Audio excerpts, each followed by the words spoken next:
कसा दिसतोय आमचा जोडा, कसा दिसतोय माझा परश्या. हे आरडू नका, पोरं आरडायचं नाही, फक्त हसायचं, लय ताणायची नाही. निसर्गाचा नियम आहे, ताणली की फाटती, ताणायचं काही नाही. हसायचं पण ओरडायचं नाही, शिटी मारायची नाही. तुमच्या आईच्या वयाची का नाही? बर काय सांगायचं. हो, कसा दिसतो जोडा आमचा. पण तुम्ही म्हणाल पोरी तू एवढी तरणी दिसतीस,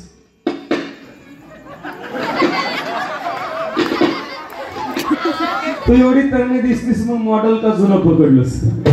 पण बर का आमच्या यांचा एक स्वभाव फार गोड आहे बर का. पाहायचं तुम्हाला, खाली बसव,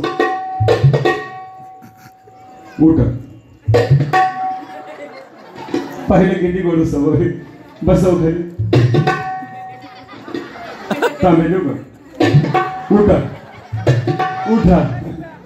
पाहिलं किती गोड स्वभाव आहे बरं का. पहिल्या मंडळी नवरा असा पाहिजे, नवरा असा पाहिजे. बस म्हणलं की बसला पाहिजे, उठ म्हणलं की उठला पाहिजे, आणि एक तडाखा दिला की डांबरी डांबरीनं पळ सुटलं पाहिजे. हा यांचा स्वभाव मला फार आवडला बरं का. पण काय सांगू तुम्हाला,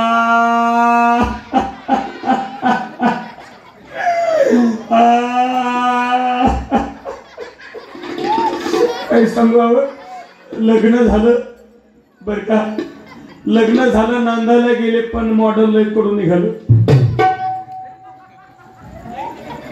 आणखी कसं बघते बघाची.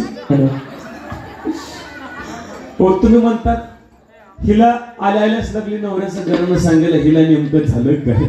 पण काय सांगायचं बरं का, संसार करण्याकरता चांगलं घर पाहिजे, पाहिजे की नाही. संसार करण्याकरता चांगलं घर पाहिजे, पाहिजे की नाही.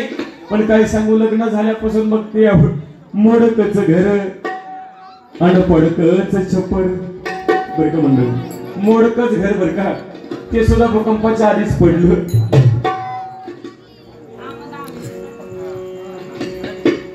हो, मोडकच घर ते सुद्धा भूकंपाच्या आधीच पडलं.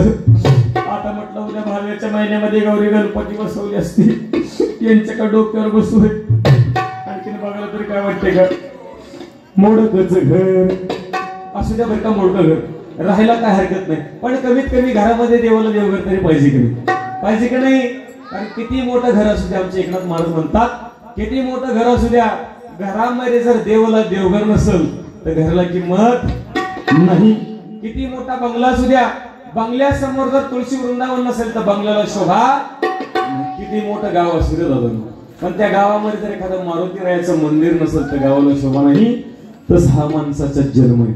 माणूस किती मोठा असू द्या, किती पैशानं मोठा असू द्या, परंतु त्याच्या अंतःकरणामध्ये जर देवाला जागा नसेल आणि मुखामध्ये जर देवाचं नामस्मरण नसेल तर महाराज म्हणतात त्याच्या जीवनाला सुद्धा काही किंमत नाही. म्हणून म्हणते मोडकच घर आणि पडकच छप्पर आणि यांच्या देवाला देवघर नाही.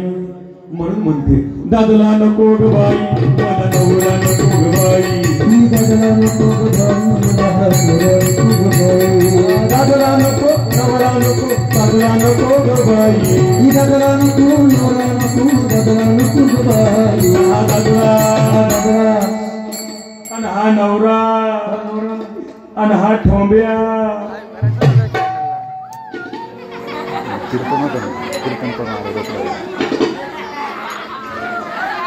आणखी कसं बघतात बघितलं. तुम्ही म्हणाल नुसत्या घरासाठीच नवरा सोडतीस का, पण नुसत्या घरासाठी नवरा सोडायला काय रिकामी आहे. मला सांग, अंगावर नेसण्याकरता एखादी चांगली साडी पाहिजे की नाही, पाहिजे की नाही दादा? काय सांगायचं, लग्न झाल्यापासून बघते मोडदाने एक तरी साडी घेतली का? बायका पोरला घ्या तिकडे, कोणाची ती घ्या फक्त मांडी घ्या तिला आणि पोर कालवा करू ए परा कालवा करू नको, मागच्या लिस्ट होत अजिबात कालवा करू नको अजिबात, नाही तर नवरा फेकून हाणीत असते बघ. शांत बस. तू कालवा करायला आलाय का हसायला आलाय? कार्यक्रम बघायला आला नव्हतं कालवा करायचं नाही बा, कालवा करायचं. फाटकच लुगड आणि तोटकी हिच चोळी आणि तिला शिवून शिवून वापरीन म्हणलं बरं का, पण तिला साधं शिवायला दोरा सुद्धा नाही.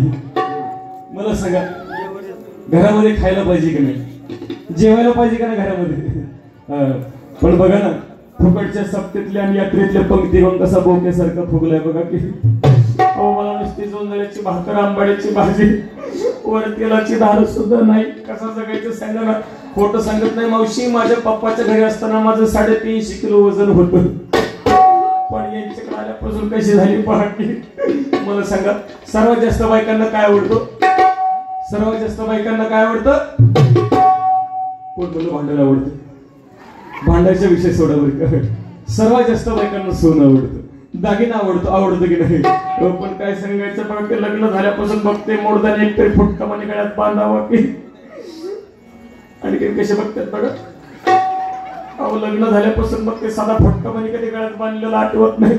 कुठं गेलं, कुठं हळदी कुंकवाला गेलं, कोणी म्हणायचं ताई सत्यांचं नाव घ्या की, ताई सत्यांचं नाव घ्या की, पण मुडद्याचं नाव सुद्धा घेऊ वाटत नाही. अहो पण आता तुमच्या सर्वांचा मान राखते आणि यांचं एक शेवटचं नाव घेते आणि यांना इथं सोडचिठ्ठी देते. मुंबईला पडला पाऊस, पुण्याला आला सडाका.